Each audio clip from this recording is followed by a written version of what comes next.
todos. Como vocês viram aí no título do vídeo, nós iremos tratar nesse vídeo sobre a história do apóstolo Pedro. Eu irei dividir a história dele em 2 ou 3 vídeos, acredito que no máximo 3, sobre a história do apóstolo Pedro. Começar afirmando sobre que Pedro não é o personagem principal da história. Quando o seu nome é falado, quando o seu nome começa a ser pronunciado nas biografias de Jesus, que é assim eu gosto de chamar, Mateus, Marcos, Lucas e João. Mateus, Marcos, Lucas e João são chamados os evangelhos, né? Evangelho segundo Mateus, Evangelho segundo Marcos, Evangelho segundo Lucas, Evangelho segundo João. Todos eles falam sobre Jesus, todos eles contam sobre os milagres de Jesus. Mateus, Marcos, Lucas são chamados de evangelhos sinóticos. Sinóticos vem da palavra sinopse, que quer dizer uma visão em conjunto. Mateus pronuncia, fala de alguns milagres, às vezes Marcos também, Lucas também.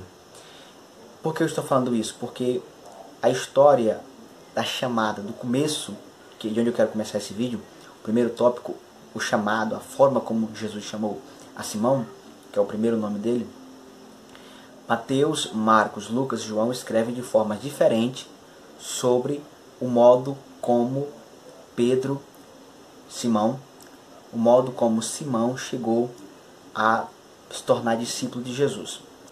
Por exemplo, em Mateus, no capítulo 4, dos versículos 13 a 19, em Marcos, capítulo 1, do 16 ao 18, vai falar o quê? Que Jesus, saindo de Nazaré, deixando de morar em Nazaré e indo morar em Cafarnaum, ele andando à beira-mar, ele encontra Simão e André, e ele fala: vinde após mim e vos farei pescadores de homens. A forma como Lucas trabalha o chamado é de forma diferente. Lucas narra que Jesus estava junto ao lago Genezaré e a multidão apertava. Então, para se afastar da multidão, ele vê 2 barcos próximo os barcos na água, né? Ali Jesus vê 2 barcos. E um dos barcos era de quem? Era o de Simão. Jesus se assenta para pregar e ensina do barco para a multidão. Enquanto ele estava fazendo isso, o dono do barco, que era Pedro, que era Simão, o dono do barco, que era Simão, estava lavando as redes. Após terminar de ensinar, Jesus chega para Simão e o manda lançar as redes outra vez. Senhor, havendo trabalhado a noite toda, nada apanhamos, mas somente pela tua palavra nós lançaremos a rede. O texto fala que Simão vai pescar, e enquanto ele vai pescar com André, 2 fatores acontecem. Primeiro, a pescaria foi tão grande que as redes chegavam quase a se romper. Ou seja, o peso rompia o material de pesca. Segundo, o barco quase ia a pique, com o tamanho e peso do peixe. Logo após isso acontecer, Simão chega para Jesus e fala: mestre, ausenta-te de mim, porque eu sou homem pecador. Mas Jesus olha para Pedro e fala: doravante, a partir de agora, tu serás pescador de homens. O resultado aqui: Simão, André, seu irmão, Tiago e João, segundo a ótica de Lucas, deixaram tudo e o seguiram. Já João, ele narra de forma diferente. João vai narrar e escrever que André, ouvindo João Batista pregar: eis aí o Cordeiro de Deus que tira o pecado do mundo, ele procura estar com Jesus. Depois de estar com Jesus, ele vai até Pedro e fala, vai até Simão e fala: achamos o Cristo. E o apresentou para ele. E o Cristo olha para Simão e fala: tu és Simão, filho de João, mas a partir de agora serás chamado Cefas, que quer dizer Pedro. Esta é a maneira como João escreve sobre a forma como Jesus o chamou. Ou seja, meus amados irmãos, são 4 maneiras como os evangelhos narram sobre a forma como Jesus chamou o apóstolo Pedro. A forma particular como todos foram chamados também tem outro destaque, que chega o instante que Jesus vai comissioná-los. E a forma como a grande comissão, como é chamada, que é o primeiro envio dos discípulos, dos apóstolos, para as aldeias dos judeus, é chamada de grande comissão. Cada um dos evangelhos também tem uma forma, com exceção de João, que não descreve, como eles foram comissionados por Jesus. Por exemplo, Mateus capítulo 10, versículo 1 fala que Jesus os deu autoridade para curar enfermos e os enviou. Curiosamente,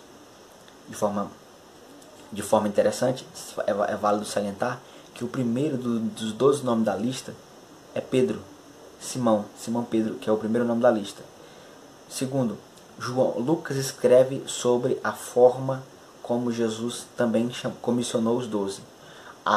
Lucas acrescenta, e chamando-lhe os 12, Lucas capítulo 9, versículo 1, deu-lhes poder e autoridade. Mateus fala de autoridade, Lucas acrescenta o termo poder. Depois de Jesus dar as instruções para não levar o forge, não levar 2 túnicas, o trabalhador do seu salário, eles são enviados para a grande comissão. Lucas capítulo 9, versículo 6 fala que eles foram evangelizando e andando e iam efetuando cura. Ou seja, os discípulos, agora sendo chamados na grande comissão, iriam realizar os apóstolos, realizar agora como uma espécie de estágio com o mestre. Aprenderam, agora vão realizar uma aula prática. É necessário salientar uma coisa, que por várias vezes a Bíblia vai dizer assim: os discípulos chegaram para o mestre, os discípulos disseram, os discípulos o interrogaram. Ou seja, pode algumas vezes ser que Pedro tenha falado, Pedro tenha chegado e perguntado, argumentado, porém, como a Bíblia não coloca Pedro como tendo dito, essas passagens eu não irei citar, eu irei citar as passagens que Pedro aparece como personagem falado.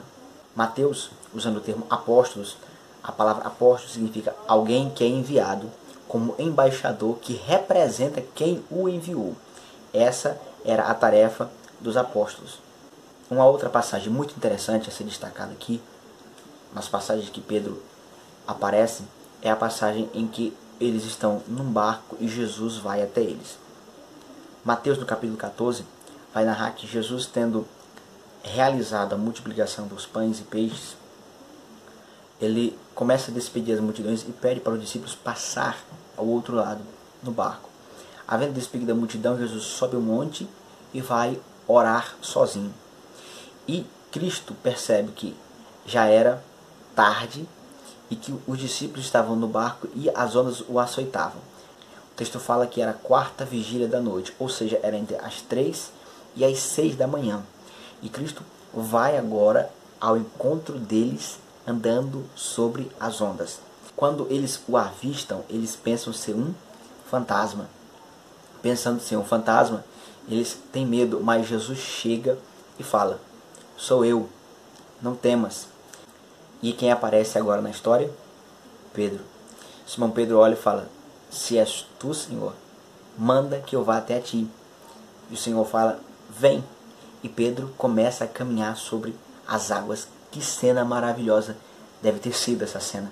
Andando sobre as águas, mas agora Pedro olha e tem medo do vento. Ele olha para o vento. E o texto é bem claro, ele olha para o vento.